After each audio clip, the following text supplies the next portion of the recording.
So ano na po ko karon no nigbalik ko sa inyo ha. Ginasad ko. So karon maghimo ko karon og video tutorial kung saan paghimo og inani. Kung saan paghimo na siya. So before ko mag-start, thank you sa ni-support. Thank you sa ako ang 96 subscribers. Ug sa tanan ug sa kadung pa mo subscribe. Kadung pa sa ako please subscribe my YouTube channel and then please click the notification bell para ma-update ka sa ako ang mga videos.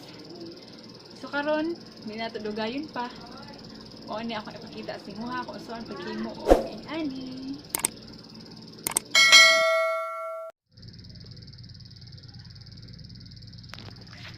So ang first natong buhaton moadto ta sa ato ang kung unsa atong gigamit nga apps para sa ato ang video editor. So akong gamiton is kaning VivaCut. So ato ta sa create. Nya mo ni atong gihimo ganina. So ato lang ang atong butangan og kuan kanina lang atong gihimuan ganina. Or kanina lang. Himuan nato og subscribe button.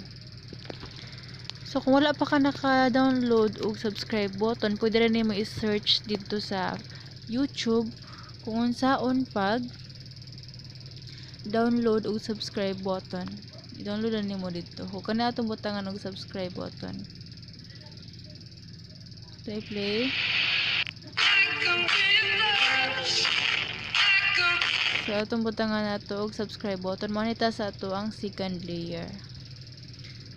So kana naman ko gi-download daan nga subscribe button ako ani siyang kuaon. I-click ko ni. Then mo ni siya ato ang i-play.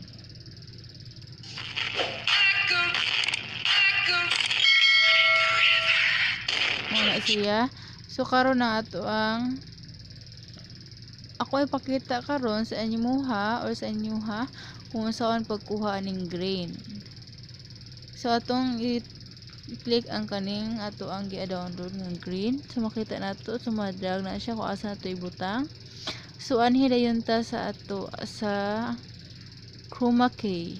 Atong i-click ang chroma key. So makita nimo diri ang picker. Kaning murag na ay sign nga ballpen or lapis man ni siya. So ang kaning siya ang kaning point diri ato ni siyang i-point dito sa kilid sa green. Kung ginahan ka mawa na ang iyahang green, ma-invisible iyahang green.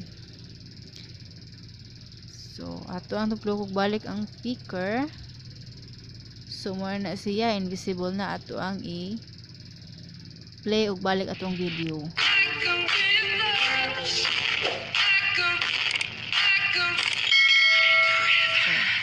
Inganaw na siya paggamit. O inganaw na siya para mawala, para makabutang na ka og subscribe button sa imuhang video. Pwede po nato ni siya padak-an. Ato ang i-click ato ang subscribe button. Pwede nato ni siya padak-an gamit kaning arrow. Dak-an nato siya ganahan bagdak o ganahan bagamay. Pwede po ni siya madrag. Bisan asa nimo ganahan ibutang, pwede sa babaw, pwede diri sa ubos. Depende nimo kung asa nimo ginahan ibutang imong subscribe button.